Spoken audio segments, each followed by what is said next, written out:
Friends, Himalaya పర్వతాల్లో ఒక ఎత్తైన శిఖరంపై ఒక వృద్ధుడు జీవిస్తూ ఉండేవాడు.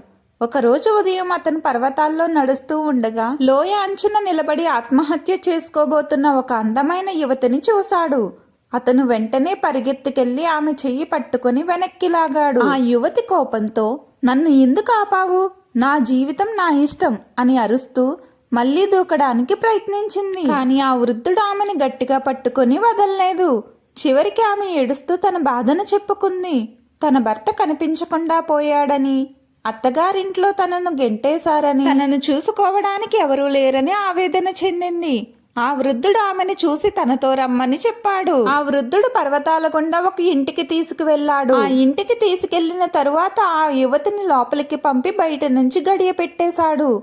ఆమె భయపడి లోపలి నుంచి కేకలు వేసినా అతను పట్టించుకోకుండా పర్వతాల వైపు వెళ్లిపోయాడు. రోజంతా ఆమె ఒంటరిగా అక్కడే గడిపింది.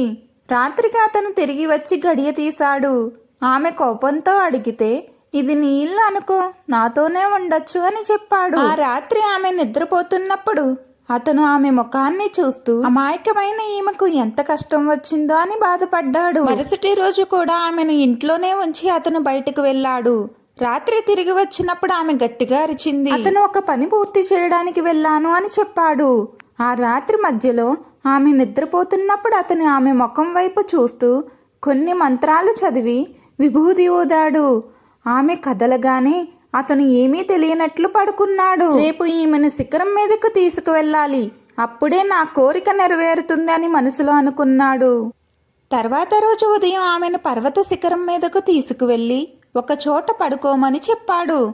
ఆమె కాళ్ళు చేతులు చాపి కళ్ళు మూసుకోమన్నాడు. ఆమెకు వింతగా అనిపించినా అతను గట్టిగా చెప్పడంతో అలాగే చేసింది.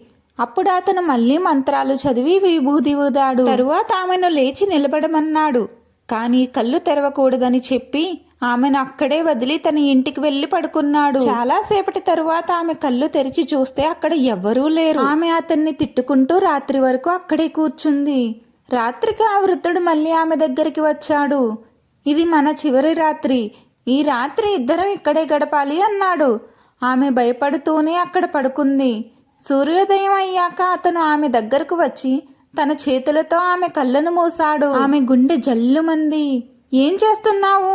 అని అడుగుతూ ఆమె తన కళ్ళ మీద ఉన్న అతని చేతులను తీసేసి వెనక్కి తిరిగి చూసింది. అక్కడ వృద్ధుడు లేడు. అతనికి బదులుగా ఆమె భర్త నిలబడి ఉన్నాడు.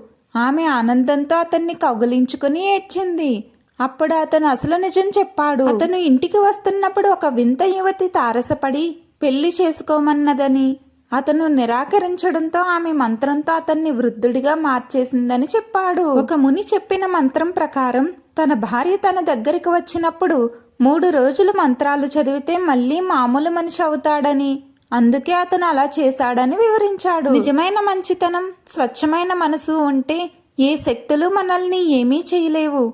ఒకరిని చూసిన వెంటనే వారి గురించి తప్పుగా అనుకోకూడదు. ప్రతి కష్టం వెనుక సుఖం ఉంటుంది.